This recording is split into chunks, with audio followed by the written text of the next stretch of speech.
Makanya bapak-bapak harus bisa mengerti bagaimana alam perasaan, ibu-ibu harus bisa mengerti bagaimana alam pikiran. Nanti akan saya kasih contoh-contohnya, banyak sekali contoh nanti di poin setelahnya. Intinya, bapak-bapak disuruh berlemah lembut. Kita contoh misalnya, Anas bin Malik, sahabat Nabi ini menjadi pembantu 10 tahun di rumah Nabi SAW.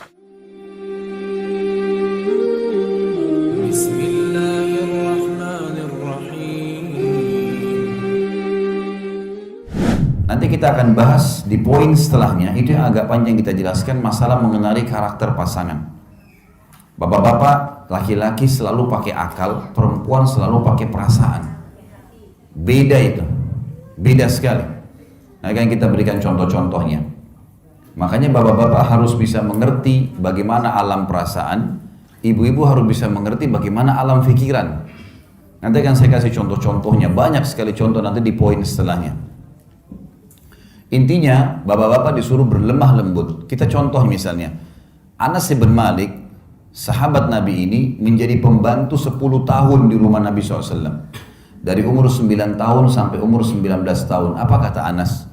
Saya selama 10 tahun tinggal di rumah Nabi SAW sebagai pembantu, belum pernah satu kali pun saya mendengarkan Nabi SAW membentak-bentak, apalagi sampai memukul istri juga pembantunya. 10 tahun tidak pernah dengar satu kali pun. Jadi memang perilaku seperti itu. Perilaku yang memang diperintahkan untuk berbuat baik. Ini hak yang pertama. Hak yang kedua adalah diberikan nafkah. Tadi saya bilang nafkah ini sesuatu yang roda kehidupan berjalan dengannya. Harus belanja, bapak-bapak yang bijak, saya bilang tadi, tulis semua pengeluaran rumah. Rincikan. Kita juga jadi lebih mudah tahu, oh ternyata bulanan saya butuh sekian nih. Kalau kurang dari ini berarti saya harus lebih ekstra lagi kerja misalnya. Baik, nafkah ini adalah masuk dalamnya makanan, minuman, pakaian, dan tempat tinggal semampunya. Kalau bisa kontrak dulu, kalau bisa beli alhamdulillah. Tapi ini semua masuk dalam masalah nafkah. Ya, dalam masalah nafkah. Semampunya. Allah subhanahu wa ta'ala menyuruh kita melalui lisan Nabi Muhammad SAW dalam hadis Bukhari, sesungguhnya istri-istri kalian punya hak dari kalian, yaitu kalian belikan makanan, minuman, pakaian, dan tempat tinggal semampu kalian. Memang disuruh kita kasih. Dan nafkah ini saya bilang tadi pahalanya sangat besar. Sangat besar. Ya. Karena mengalahkan tadi pahala sedekah di jihad, pembebasan budak, dan juga fakir miskin. Juga masuk dalam poin yang ketiga, kewajiban suami yang merupakan hak istri adalah pendidikan. Pendidikan. Bagaimana kita bisa mendidik istri, terutama pada hal-hal kewajiban-kewajibannya. Karena belum tentu ayahnya mendidik semuanya. Banyak orang tua yang saya di Indonesia ini, mereka pada saat anaknya menikah, mereka memberikan kursus cepat. Setengah jam, 1 jam sebelum akad nikah yang dia mau pakai untuk modal hidupnya 50 tahun, 60 tahun ke depan. Sini nak, ayahnya dudukin, kamu harus begini. Sudah selesai, ayahnya sudah mumet si anak, tegang mau hadapin akad nikah, datang lagi ibunya, kamu harus begini. Iya kalau cara mereka benar. Akhirnya si anak pada saat akad nikah kaku, tidak bisa nyebutin kalimat akad nikah. Karena bertumpuk semua hal yang 50 tahun ke depan. Ini keliru ini. Mestinya harus diperbaikin. Tidak boleh begitu. Maka harus ada proses ya, pendidikan. Allah berfirman dalam surah Tahrim ayat 6. A'udzubillahi minasyaitonirrajim. Ya ayyuhalladzina amanu qu anfusakum wa ahlikum nara wa quduhan nas wal hijara. Hai sekalian orang-orang yang beriman, selamatkan diri kalian dan keluarga kalian, istri dan anak dari api neraka yang bahan bakarnya dari manusia dan batu. Al-ayah, lanjutan ayat ada tentunya, tapi saksi bahasan kita adalah disuruh didik anak dan istri, terutama berhubungan dengan kewajibannya. Kalau bapak ibu yang belum menjalankan, saya waktu begitu akad nikah, saya dudukkan istri saya, lalu saya tuliskan poinnya. Bahkan waktu itu saya punya laptop, saya datangkan, saya bilang, ini hak kamu. 1, 2, 3, 4, 5. Tuntut dari saya. Ingatkan. hak saya 1, 2, 3, 4, 5. Berikan saya itu. Semua kita kerjakan karena Allah, maka akan aman. Dan alhamdulillah berjalan. Karena kita sudah bangun di atas pondasi itu. Jangan masuk dalam rumah tangga seperti orang terjun bebas. Ya sudah nikah nanti aja. Nanti dia akan saling mengerti. Nggak bisa. Harus punya manajemen di sini. Bagaimana rapi dalam memahami hak-hak dan kewajiban. Didik mereka. Banyak suami, dia mau istrinya tiba-tiba faham kemauannya tanpa dididik. Makanan favoritnya, penataan rumahnya, gitu kan. Mungkin apalah ya, mungkin tamu, kalau ada tamu datang seperti apa pola penjamuannya. Misal orang tuanya datang, ada banyak suami tiba-tiba marah tanpa sebab. Ibunya datang, kamu gak hormati ibu saya. Kenapa? Tadi telat buatin teh misal. Baik, tadi ada kerjaan, anak masih nangis dan seterusnya. Nah ini harus dengan pendidikan yang benar.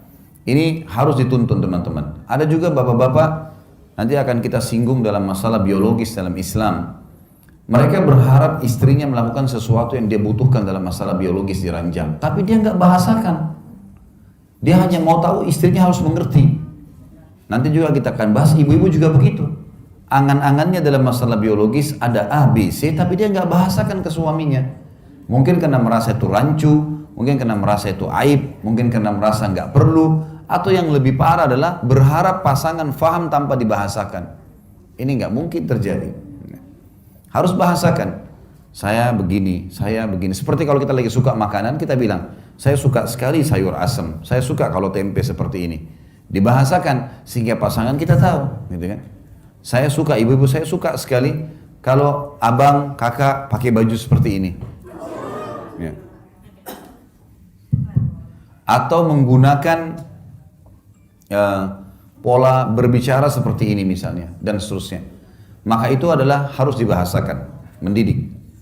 Masuk juga hak istri yang keempat adalah perlindungan, dilindungi. Ya. Hati-hati bapak-bapak sekalian, keamanan di rumah adalah tanggung jawab kita. Jangan sampai ada listrik yang rusak, dan istri sudah bilang, bang, ya, kakak atau siapa saja dipanggil, ini listrik berbahaya. Nanti kalau saya sama anak-anak pegang kesetrum bisa mati. Oh, udah gampang nanti aja. Tinggal. Sampai seminggu udah diperbaikin. Istrinya habis ngepel, tangannya basah, nggak sengaja pegang listrik kesetrum. Kalau mati istrinya, dia bertanggung jawab, dia membunuh. Ini kalau teman-teman nonton acara ceramah saya di YouTube, dosa-dosa besar masuk dalamnya adalah membunuh. Saya jelaskan, banyak orang membunuh tapi tidak sadar. Ibu-ibu bisa bunuh suaminya, ada makanan sudah rusak. Daripada dibuang, kasih aja hidangkan sama suaminya, tinggal diangatin, terus keracunan, mati. Membunuh itu. Dia tahu kan tidak boleh. Lagi licin lantai, dia lagi ngepel, temannya telepon, angkat telepon dulu. Suaminya lewat, kepleset, jatuh, kebentur kepalanya, mati. Istrinya berdosa tuh, tanggung jawab dia. Masing-masing punya tanggung jawab di sini. Makanya nggak boleh bapak-bapak sekalian ada yang bocor atap, ada sesuatu yang berbahaya, begitu dibahasakan oleh istri dan anak kita harus tahu sikap, karena memang kita bertanggung jawab di sini. Ada pertanggungjawaban di sisi Allah Subhanahu Wa Taala. Kata Nabi SAW dalam hadis, kalian semua pemimpin akan diminta pertanggungjawabannya pada hari kiamat. Seorang pemimpin negara bertanggung jawab terhadap masyarakatnya dan diminta pertanggungjawaban hari kiamat, dan seorang suami bertanggung jawab terhadap seluruh yang berhubungan dengan istri dan anaknya dan akan diminta pertanggungjawaban hari kiamat. Seorang istri bertanggung jawab terhadap harta dan anak suaminya dan akan diminta pertanggungjawaban pada hari kiamat. Ya. Jadi kita harus tahu di sini ada pertanggungjawaban. Ya. Ini adalah hak ibu-ibu 4 poin yang merupakan kewajiban bapak-bapak. Lebih dari ini hukumnya sunnah. Masuk dalam masalah hak di sini yang mendidik dan melindungi, ada 5 haknya. Satu lagi, memenuhi kebutuhan biologis. Bapak Ibu harus tahu ya, kita kalau dalam posisi haram, orang kalau buat sesuatu yang haram, kayak banyak orang pacaran di luar sana. Pacaran ini halal dalam Islam, tapi setelah akad nikah. Pacaran secapeknya, nggak masalah. Mau keluar berdua, mau hamil pun nggak masalah. Gitu kan. Tapi setelah akad nikah, itu saja. Sebelum akad nikah jangan, tidak boleh memang dalam Islam. Tidak halal namanya, gitu kan? Kata Nabi SAW, seseorang di antara kalian ditusuk dengan besi yang tajam lebih ringan daripada dia menyentuh tangan yang bukan mahramnya. Tidak halal bagi dia. Emang dilarang dalam Islam, gitu kan? Jadi memang kita harus paham teman-teman sekalian, kalau dalam Islam setelah menikah, kita dianjurkan untuk memberikan hak pasangan kita. Laki-laki dan perempuan harus paham, waktu mereka menikah, rumah tangga itu 50% biologis, 50%-nya biologis. Sisanya kegiatan yang lain. Sabda Nabi SAW, siapa yang menikah dia telah menyelamatkan setengah agamanya, tinggal dia menjaga setengah yang tersisa. Karena setengah agama ini adalah masalah biologis. Laki-laki banyak yang rusak karena perempuan, perempuan banyak yang rusak karena laki-laki. Kalau sudah menikah, ada tempat pelampiasan, maka berarti secara otomatis dia akan aman setengah agamanya. Makanya ulama bilang, kalau orang sudah menikah, syaitan akan berkumpul di rumah tangga itu supaya jadi malas, supaya jadi tidak mau berhubungan biologis. Istrinya sama suaminya sudah sikat gigi, sudah wangi, sudah pakai baju bagus, nggak mau disentuh, nggak mau berhubungan. Tapi kalau dia berhubungan haram di luar sana, biar juga pacarnya nggak sikat gigi, dia mau ciuman. Gitu kan. Itu yang terjadi. Syaitan hiasi perbuatan yang kotor. Banyak laki-laki yang tidak beriman sama Allah mau menyentuh perempuan pelacur yang gonta-ganti pasangan, kemaluan sama orang yang tidak jelas. Tidak jelas juga mulutnya, baunya seperti apa. Mungkin bau khamar, mungkin bau rokok dan seterusnya. Tapi mau berhubungan. Istrinya di rumah yang bersih, yang suci nggak mau. Ada juga perempuan begitu. Sama suaminya bosan, jenuh. Tapi kalau sama laki-laki lain, hanya sedikit saja dipanggil sayang. Oh ini laki-laki perhatian nih. Kalau suami saya nggak pernah bilang sayang gitu. Padahal mungkin suaminya sudah 700 kali ucapkan itu kan. Gitu. Tapi seperti itulah syaitan menghiasi. Makanya di dalam rumah tangga harus diperhatikan baik-baik tentang masalah ini. Biologis hak pasangan. Bukan aib Bapak Ibu sekalian. Apa yang bapak-bapak suka dan apa yang ibu-ibu suka dari pakaian, dari minyak wangi, dari gerakan-gerakan biologis dibahasakan ke pasangan. Saya tidak merasa malu, Bapak Ibu sekalian, kalau saya masuk ke pasar, saya membelikan baju tidur istri saya. Warna yang saya suka, model yang saya suka, saya kasih dia di rumah, ini dari saya, kamu pakai ya. Dan itu luar biasa, membuat saya merasa, oh iya di luar saya tidak terganggu lagi. Karena apa yang bisa menggoda dari perempuan, sudah dimiliki oleh istri saya. Ibu-ibu bukan aib, oh suka laki-laki pakai baju kaos hitam, suka pakai celana pendek, apa yang kira-kira menggoda kita dari lawan jenis, beli, kasih pasangan pakai. Karena begini, kemasan itu, fisik kita, dunia ini rata-rata kemasan dan kiasannya. Selebihnya, inti utamanya satu, maksudnya begini. Misal Bapak Ibu, saya mau tanya, apa bedanya makan di daun pisang sama makan di piring emas? Hah? Kemasannya, iya kan? Tapi tujuannya makan. Apa bedanya orang yang tidur di emperan jalan dengan orang tidur di atas ranjang pakai AC mewah? Kemasannya, tujuannya tidur, kan gitu. Sama semua itu. Jadi jangan terpengaruh dengan kemasan. Makanan yang kita incipi, manis, ini asam, ini pedas, ini gurih, itu hanya di ujung lidah. Kalau lewat di tenggorokan kita ukuran sepertiga jari saja, kita sudah nggak bisa bedain lagi. Sekarang ini makanan, kita ambil secuil ayam, sedikit sambal, sedikit apalah lauk-lauk, diramas mungkin, diramas disatuin, kita masih bisa lihat, oh ini bedain, ini nasi, ini sambal, oh ini ayam, oh ini sedikit potongan rendang dan seterusnya. Baik, kita pegang. Sekarang Bapak Ibu sekalian, kalau kita masukin di mulut mungkin juga kita masih bisa bedain. Tapi kalau lewat di tenggorokan kita seukuran sepertiga jari, masih bisa kita bedain mana nasi, mana rendang, mana ayam, mana sambal tadi. Udah nggak bisa kan? Berarti kemasannya saja yang berbeda ini, casingnya saja. Sama dengan masalah biologis. Apa kata Nabi SAW? Kalau seseorang di antara kalian melihat yang menggoda dia dari lawan jenisnya di luar rumahnya, maka kembalilah segera ke pasangannya karena dia memiliki apa yang dimiliki oleh orang itu. Maksudnya kemaluannya sama saja. Iya, kemasannya beda. Oh ini warna kulitnya putih atau ini hitam, oh ini tinggi, ini pendek. Tapi ujung-ujungnya kemaluannya sama. Sama tadi dengan makanan. Makanya masalah biologis di sini adalah hal bagaimana kita mengemasnya saja. Bagaimana kitanya mengemasnya. Ingat, berhubungan biologis dalam Islam, dalam rumah tangga teman-teman sekalian, itu pahalanya, kadar besarnya, sama dengan besarnya dosa zina. Sama dengan besarnya dosa zina. Ada hadis Nabi begini, fi bidi ahadikum sadaqah. Di kemaluan kalian ada pahala besar sekali. Sahabat faham, apa kata para sahabat? Ya Rasulullah, ayati ahaduna ahlahu walahu fihi ajr. Wahai utusan Allah, apakah seseorang di antara kami menggauli istrinya dapat kenikmatan, dia dapat pahala? Kata Nabi SAW, ara'aitum law wada'tumu fil haram alakumul wizr. Tidakkah kalian lihat kalau kalian letakkan kemaluan kalian pada yang haram, zina, kalian dapat dosa besar? Kata para sahabat, bala ya Rasulullah. Iya wahai utusan Allah. Kata Nabi SAW, fakadzalika fil halal. Begitu juga pada yang halal. Artinya, melakukan hubungan biologis suami istri, besar kadar pahalanya, sama dengan orang kalau berzina, dosanya dosa besar.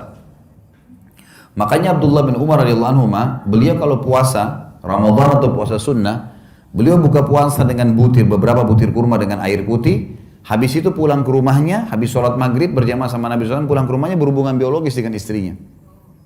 Karena dia tahu itu pahalanya besar dan ternyata hubungan biologis itu betul-betul meredam seseorang dari perbuatan zina di luar rumahnya.